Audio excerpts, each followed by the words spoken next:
Hola, somos unos alumnos del Instituto Ferran Casablancas de primero de Bachillerato de Artes Escénicas y estamos aquí en el Struc para poder hacer una entrevista al grupo Colectivo Cónico. Yo soy Michela, vengo de Italia. Me llamo Elisa y no Michela, pero soy italiana. Yo soy Greta y vengo de Galicia. Yo soy Shakti y vengo del País Vasco. Yo soy la Candela, soy de aquí de Cataluña.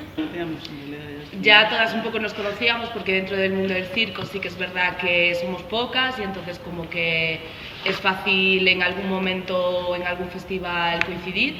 Mujeres somos menos además y sí. Menos en general, pero... El caso fue que apareció la idea de hacer un grupo de mujeres, un colectivo de portes, solo de mujeres. A partir de ahí, sobre todo, empezamos a pensar qué otras mujeres portoras conocíamos para poder avanzar en el proyecto. Ideas, cuando queríamos buscar el nombre, salió la imagen del cono, forma piramidal, luego se le puede dar la vuelta, y entonces como hacemos también mano a mano y todas las cosas que van al revés.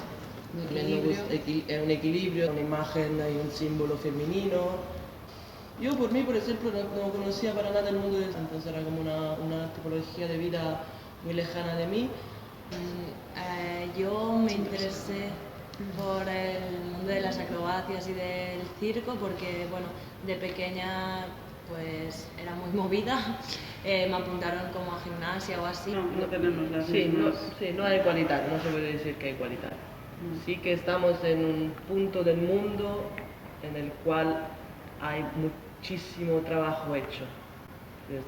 Somos unas privilegiadas. Luego dificultad sí se encuentran, hemos creado un circuito también privilegiado y protegido que nos permite también de enfrentarnos a estas dificultades.